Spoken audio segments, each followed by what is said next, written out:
Assalamualaikum warahmatullahi wabarakatuh. Kali ini saya akan membahas tentang metode penelitian. Jadi apa sih itu metode penelitian? Bagaimana prosedurnya? Apa saja jenis-jenisnya? Kita akan bahas bersama. Yang pertama, metode penelitian itu adalah tata cara bagaimana suatu penelitian itu dilaksanakan. Jadi metode penelitian itu sebenarnya lebih mengarah pada aturan dan tata cara pelaksanaan penelitian, bukan ilmu yang diriset, bukan ilmu yang diteliti.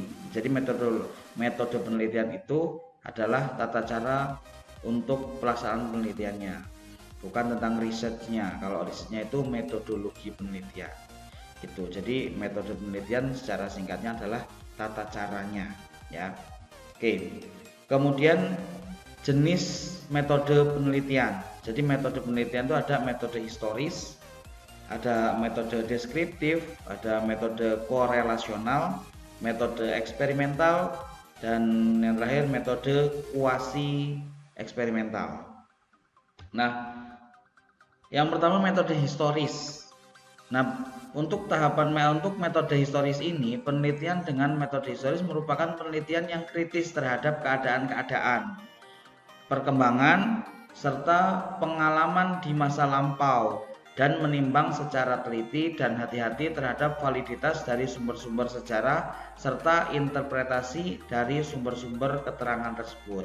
Jadi metode historis ini metode yang melihat masa lalu ya untuk diteliti gitu. Jadi fakta-fakta yang ada di masa lalu tuh. Kemudian metode deskriptif. Metode deskriptif digunakan untuk melukiskan secara sistematis fakta atau karakteristik populasi tertentu atau bidang tertentu dalam hal ini bidang secara aktual dan cermat. Peneliti bertindak sebagai pengamat. Ia hanya membuat kategori pelaku, mengamati gejala, dan mencatatnya dalam buku observasi. Jadi intinya deskriptif ini lebih kepada pencatatan faktual atau pencatatan fakta-fakta yang ada. Itu. Kemudian yang berikutnya adalah metode korelasional. Dalam metode ini diteliti sejauh mana variabel pada satu faktor berkaitan dengan variabel pada faktor lainnya. Jadi intinya korelasional ini adalah korelasi, hubungan antara variabel dari faktor tertentu ke variabel pada faktor lainnya, gitu ya hubungannya. Kemudian metode yang berikutnya adalah metode eksperimental, eksperimen ya. Merupakan metode penelitian yang memungkinkan peneliti memanipulasi variabel dan meneliti akibat-akibatnya. Pada metode ini variabel-variabel dikontrol sedemikian rupa sehingga variabel luar yang mungkin mempengaruhi itu dapat dihilangkan. Metode ini memiliki 3 ciri. Yang pertama manipulasi, ya mengubah secara sistematis. Kemudian yang kedua observasi, mengamati dan mengukur hasil manipulasi. Kemudian yang ketiga tentunya mengendalikan kondisi-kondisi penelitian ketika berlangsungnya manipulasi. Jadi intinya eksperimental ini adalah metode yang digunakan untuk mengalami pengalaman yang baru, eksperimen, ya mencoba membuat variabel-variabel yang baru, ya dengan cara manipulasi. Kemudian yang berikutnya adalah metode kuasi eksperimental. Metode ini hampir menyerupai metode eksperimental, hanya pada metode ini peneliti tidak dapat mengatur kehendak hati variabel bebasnya. Jadi intinya kalau eksperimental tadi kita bisa memanipulasi sesuka hati, tapi kalau metode kuasi eksperimental ini kita terkunci di variabel-variabel tertentu, jadi tidak bisa secara bebas memanipulasinya. Gitu. Kemudian manfaat metode penelitian. Yang pertama tentunya manfaatnya adalah mengetahui arti pentingnya penelitian. Pasti ya. Kemudian yang kedua dapat menilai apakah suatu penelitian dapat dipertanggungjawabkan atau tidak. Jadi kita diuji. Kita menguji penelitian tersebut itu bisa dipertanggungjawabkan atau tidak gitu. Kemudian yang ketiga dapat melahirkan sikap dan pola pikir yang skeptik, analitik, kritik, dan kreatif. Tentunya setelah kita meneliti, ya itu melahirkan sikap dan pola pikir yang berubah dalam diri kita tentang pandangan sesuatu hal. Kemudian yang keempat, bagi mahasiswa dapat menyusun atau membuat skripsi atau tesis atau disertasi secara baik dan benar sesuai dengan aturan-aturannya. Tentu bagi mahasiswa yang sudah biasa melakukan penelitian dan membuat laporannya, ini akan sangat membantu ketika nantinya membuat atau menyusun skripsi ataupun tesis ataupun disertasi. Itu. Kemudian yang berikutnya kita membahas tentang teknik penelitian. Jadi teknik penelitian itu adalah penggunaan alat dalam mengukur ataupun dalam mengumpulkan data. Jadi teknik-tekniknya dalam penelitian itu seperti apa? Ada 3 teknik penelitian. Yang pertama pengukuran dalam penelitian, kemudian syarat-syarat pengukuran, dan alat-alat pengumpulan datanya. Tuh. Nah, yang pertama pengukuran dalam penelitian. Pengukuran dikenakan pada variabel yang dipelajari. Pengukuran menandai nilai-nilai variabel dengan notasi bilangan. Jadi supaya mudah itu menggunakan notasi bilangan. Nah, skala pengukuran adalah peraturan penggunaan notasi bilangan dalam pengukuran. Jadi menggunakan skala pengukuran wajib banget nih. Nah, macam-macam skala pengukuran di dalam penelitian itu ada beberapa. Ya, yang pertama itu adalah skala nominal. Skala yang diberikan pada objek atau kategori yang tidak menggambarkan kedudukan objek atau kategori tersebut terhadap objek atau kategori lainnya. Intinya skala itu skala yang nggak ngaruh kemana-mana. Ya, tetapi hanya sekedar label atau kode saja. Jadi contohnya tuh jenis kelamin manusia untuk laki-laki ya itu 1. Kemudian untuk perempuan atau wanita itu 0.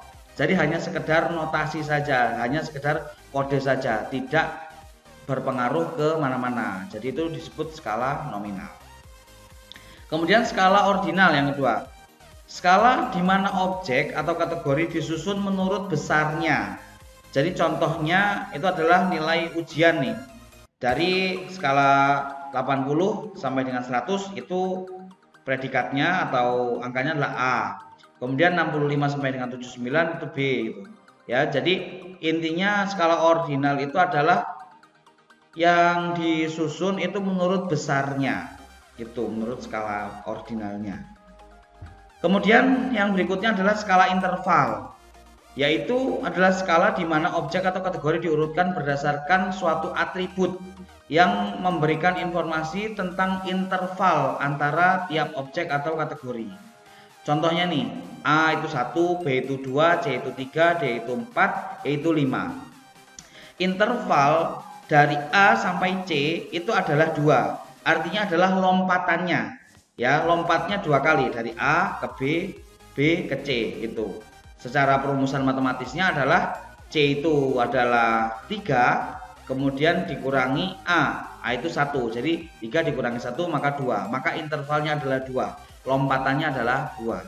Begitupun contoh yang kedua, interval C sampai D itu 1 lompatan. Ya, kita menggunakan matematika maka D itu adalah 4. Dikurangi C itu adalah 3, maka 4 kurang 3 sama dengan 1. Artinya 1 interval, 1 lompatan. Gitu.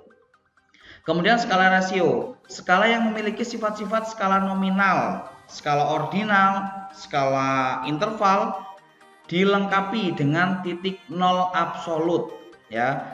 Titik nol absolut itu apa? Nah, contohnya seperti ini nih. A dan B, ya, mahasiswa A dan B adalah 2 orang mahasiswa Universitas X yang nilai mata kuliahnya masing-masing bernilai 60 dan 90. Ukuran rasionya dapat dinyatakan bahwa nilai B adalah 1,5 kali nilai A. Nah, maksudnya gimana? Artinya 60 itu dijadikan pembanding 1.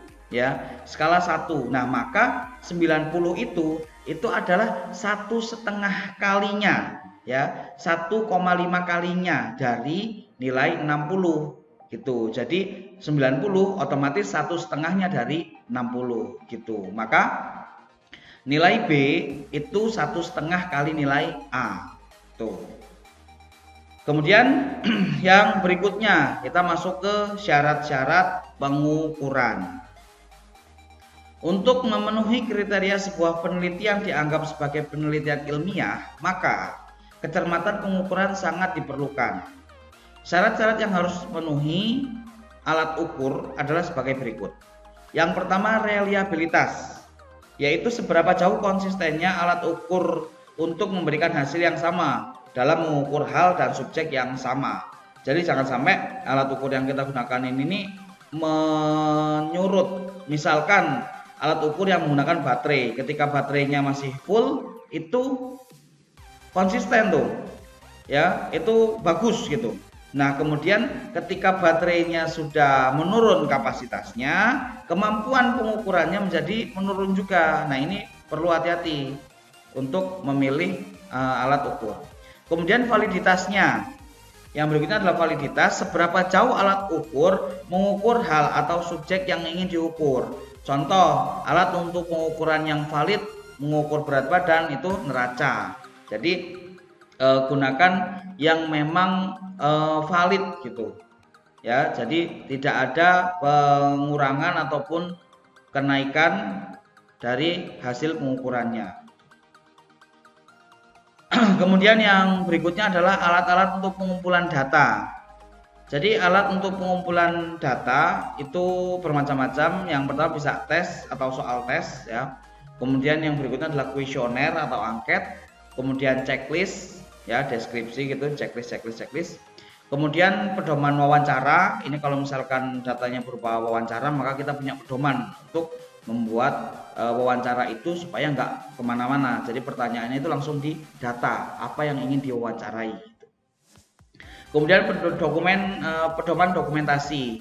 Ini dokumentasi itu bisa berupa gambar ya, bisa berupa foto. Itu pedoman-pedomannya. Jadi mengambilnya dari angel mana, harus tampak seperti apa. Nah ini perlu dibuat pedomannya gitu untuk pengumpulan data. Kemudian prosedur penelitian, kita masuk ke prosedur penelitian.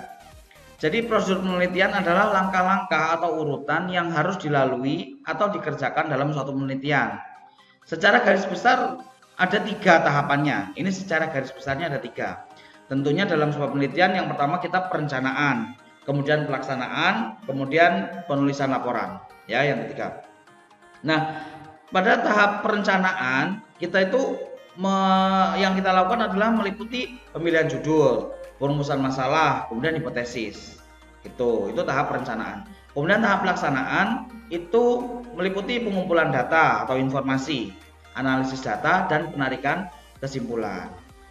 Kemudian di tahap penulisan laporan ya, tahap laporan itu adalah hasil dari sebuah penelitian itu dibuat laporannya. Jadi dibuat secara narasi ya, dokumen secara pelaporan supaya jelas ya. Jadi pembaca itu paham, oh penelitian yang sudah dilakukan itu seperti ini dan menghasilkan seperti ini gitu. Nah secara besarnya ada 3. Sebenarnya kalau kita rinci maka ada beberapa nih. Jadi lebih detailnya prosedur penelitian itu terdiri atas tahap yang pertama, mendefinisikan dan merumuskan masalah. Itu. Jadi pendefinisian masalah harus jelas, baik dari segi keluasannya maupun dari segi kedalamannya. Ini menjaga supaya penelitian itu tidak melebar kemana-mana. Jadi fokus, harus jelas. Maka penelitian itu harus jelas. Jangan sampai menimbulkan pertanyaan yang lain-lain. Kemudian yang kedua itu adalah melakukan studi kepustakaan.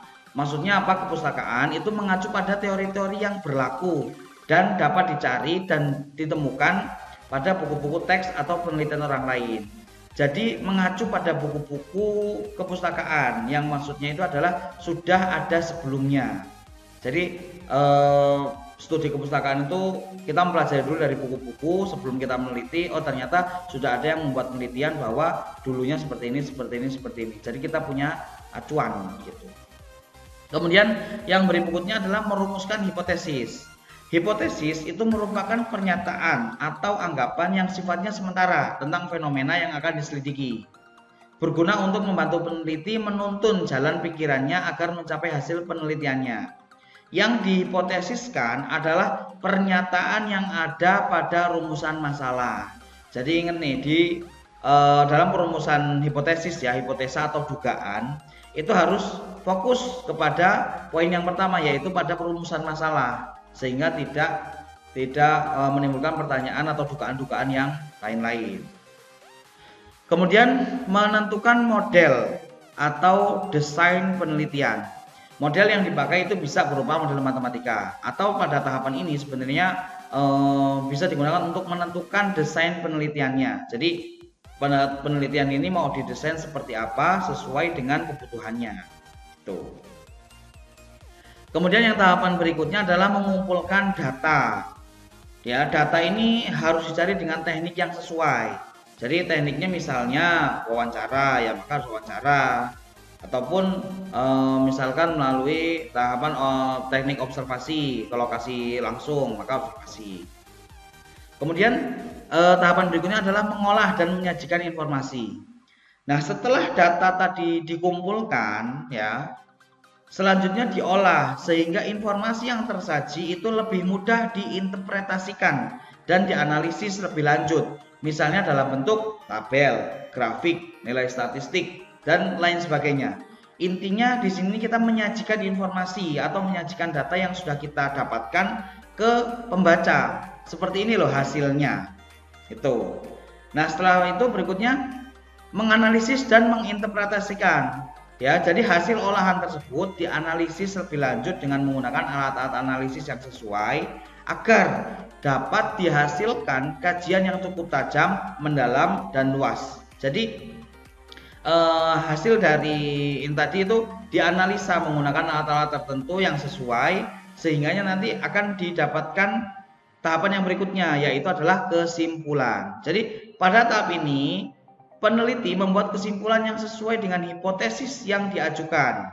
Jadi tadi di tahapan sebelumnya kan ada hipotesis, dugaan. Ini harus mengarah ke sana kesimpulannya, ya. Kemudian di dalam kesimpulan itu saran juga perlu disajikan.